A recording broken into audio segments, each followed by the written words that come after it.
Je vous propose d'écouter au chapitre 13 de l'évangile de Matthieu, les versets 31 et 32. C'est très court et puis vous allez certainement reconnaître cette parabole. Jésus leur proposa, à ses disciples, cette autre parabole.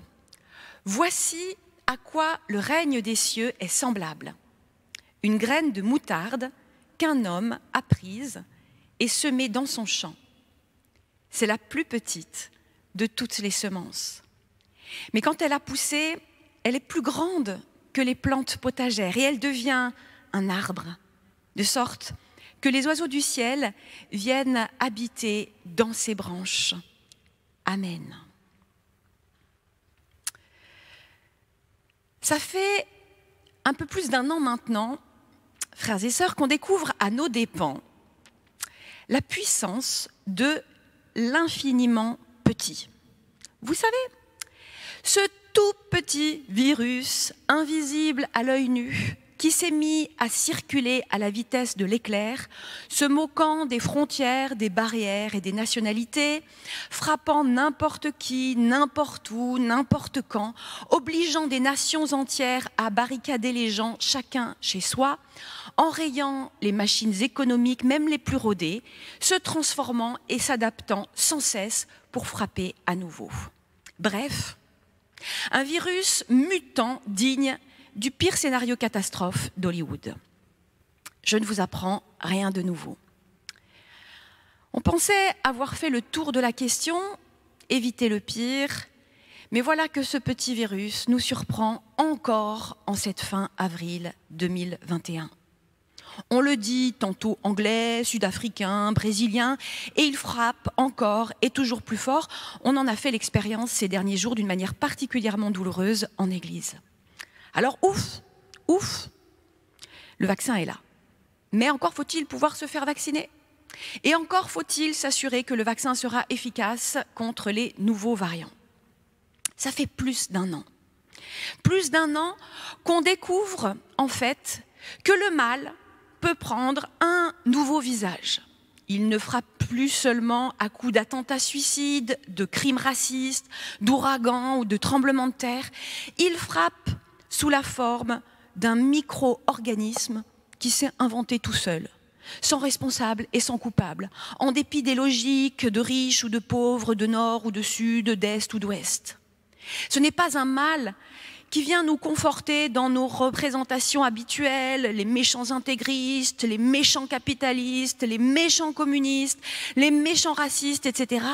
C'est un mal qui nous prend par surprise et qui nous met face à nous-mêmes, face à notre impuissance alors qu'on se croyait tout-puissant, face à notre vulnérabilité alors qu'on se croyait protégé, face à nos fragilités alors qu'on se croyait plus fort que les autres.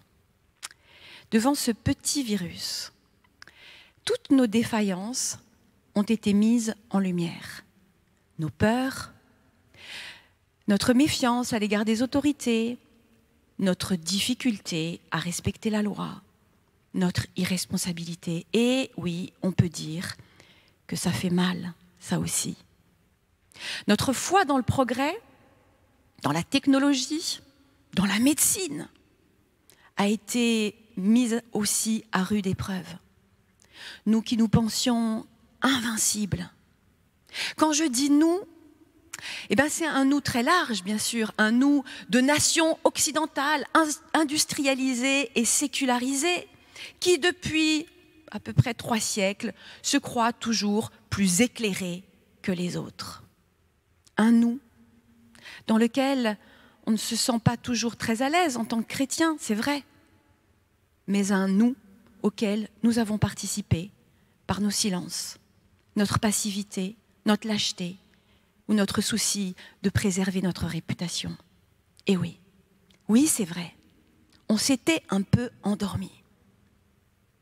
Mais l'heure du réveil a sonné.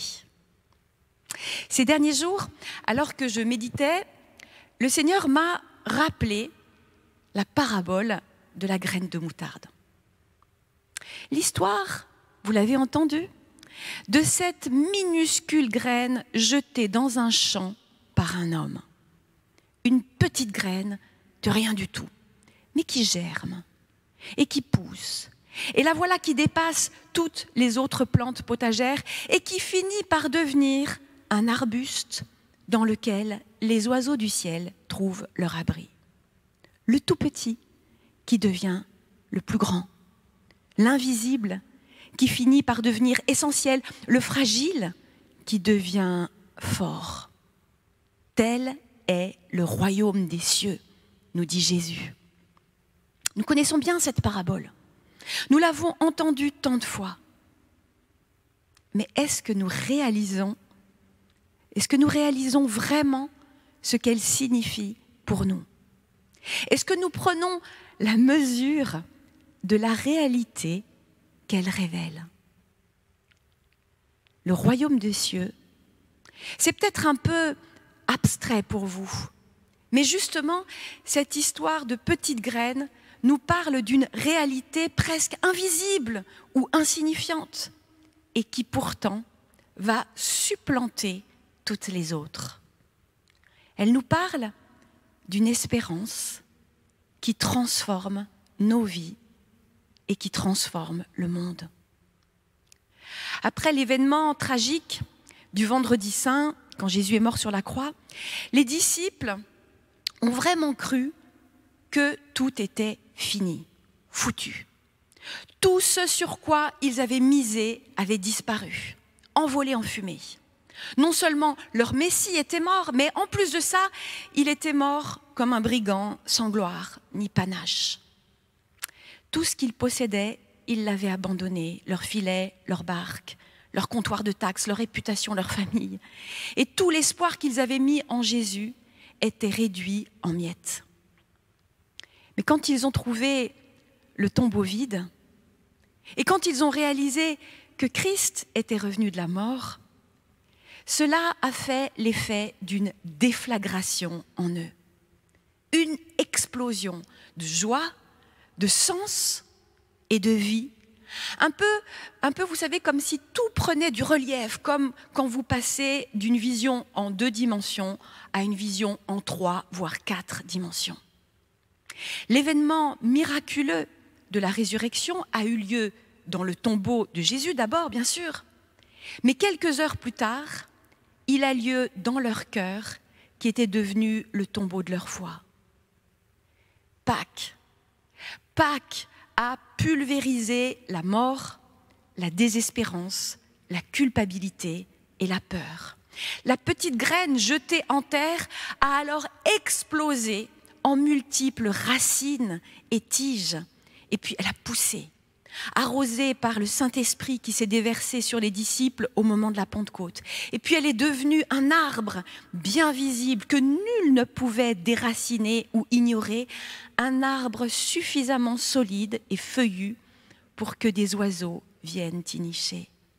Un arbre qui a continué à produire des graines dispersées au gré du vent et semées dans d'autres champs, dans de multiples champs, jusqu'aux extrémités de la terre. Finalement, vous voyez, c'est tout l'évangile qui se dit là. Une bonne nouvelle qui part de très petit dans une étable à Bethléem, qui avance pas à pas dans un monde hostile, mais qui grandit dans des gestes concrets d'amour, dans des guérisons, des délivrances, dans le pardon, dans des rencontres insolites, des paroles qui bouleversent les habitudes ou les rites. Cette bonne nouvelle, c'est Dieu qui vient à la rencontre des hommes à travers Jésus-Christ. Le très haut qui devient pour nous le très bas, mais c'est surtout la vie qui triomphe de la mort. Jésus-Christ qui sort du tombeau pour nous ouvrir l'éternité, pour nous offrir l'espérance. Seulement voilà,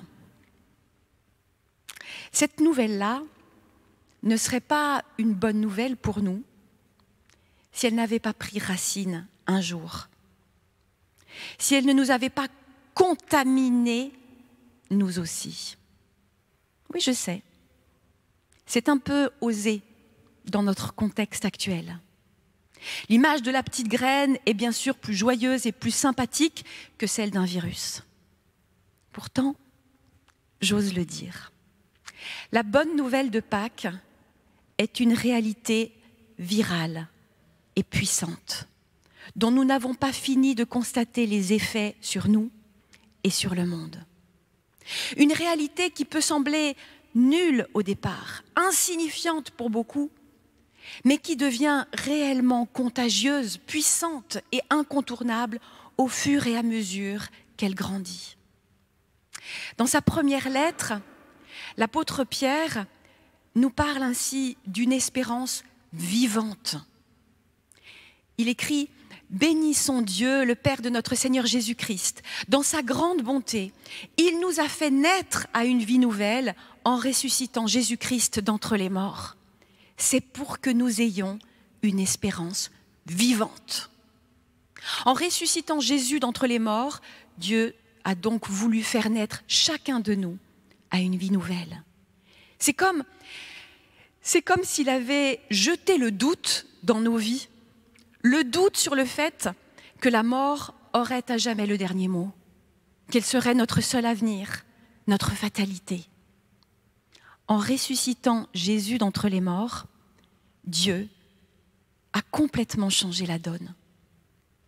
Il nous a transmis le virus de l'espérance. Cette confiance dans une réalité qu'on ne voit pas encore, mais qui existe déjà pour nous. Celle du royaume qui commence ici-bas et de l'éternité qui est déjà là. À chaque fois que cette bonne nouvelle de la résurrection est annoncée, ça n'a peut-être l'air de rien, mais la semence est plantée. Le virus de l'espérance commence à circuler. En chacun de nous d'abord, elle s'installe quelque part où elle peut rester parfois longtemps en sommeil, jusqu'au jour où le virus se réveille. On vous dira que tout est une question de terrain, de température, de climat. Il y a un temps pour tout. Mais l'espérance risque fort de se développer. D'abord, elle va gagner du terrain sur nos peurs, sur nos doutes. Et puis, elle finira par porter du fruit à travers des actes, à travers des paroles. Alors surtout, ne nous trompons pas. L'espérance, ce n'est pas notre vaccin contre la maladie, ni contre le doute ou la désespérance, parce qu'un vaccin, ça sert juste à nous protéger en stimulant nos défenses immunitaires. L'espérance que nous avons en Christ, c'est autre chose. C'est un virus vertueux qui déploie en nous le principe de la vie plus forte que la mort et qui manifeste ainsi la victoire de l'amour sur le mal, qui est la marque de la puissance de Dieu en nous. Depuis 2000 ans, l'espérance née de la résurrection du Christ est une espérance vivante, active, bouillonnante, virale et irrésistible. L'espérance que rien ne peut stopper. Comment croyez-vous que l'Empire romain, qui était le plus puissant de l'époque, a abandonné son panthéon païen pour devenir chrétien en moins de 3 siècles? Qui aurait pu prévoir que cette poignée de disciples illuminés réussirait à convertir le monde entier? Personne. Alors oui, réveillons-nous. Plus que jamais, nous devons être, nous aussi, des chrétiens contagieux. Sûrement pas en étant irresponsables et légers vis-à-vis des règles sanitaires, bien sûr, et pas non plus en sous-estimant la puissance de l'ennemi qui se répand en virus nocif, certes, mais aussi sous d'autres formes de mal dans les cœurs. Le mal de l'égoïsme, le mal de l'indifférence, de la confusion, du cynisme ou de l'arrogance. Frères et sœurs, soyons des chrétiens contagieux, prêts à répondre en toutes circonstances de l'espérance qui est en nous. Ne craignons pas d'être des chrétiens dangereux, non pas parce que nous menacerions la vie de nos concitoyens, mais parce que nous bousculerons leur certitude, leur forteresse de pensée et leur incrédulité. Par nos paroles, bien sûr, mais peut-être davantage encore par nos actes, notre manière d'être, nos actes d'amour, de don, de pardon, d'accueil. Peu importe que nous ayons le variant pentecôtiste brésilien, le variant réformé huguenot, le variant anglican ou même catholique romain, ce qui compte, c'est que notre espérance soit vivante et qu'elle circule. Parce que le monde, aujourd'hui, a besoin de cette espérance. Nous ne savons pas vraiment de quoi demain sera fait. C'est vrai. Est-ce que nous serons débarrassés du virus quand nous serons tous vaccinés? Est-ce que le virus va encore muter? Est-ce qu'il y aura d'autres fléaux? Nous n'en savons rien. Et les scientifiques, eux non plus. Restons humbles. Nous ne savons pas de quoi demain sera fait. Mais pour après-demain, nous savons que le mal et la mort n'auront pas de prise sur nous. Nous savons qu'en Christ, la vie triomphera. Et que nous serons tous à nouveau rassemblés à la table du royaume. Amen.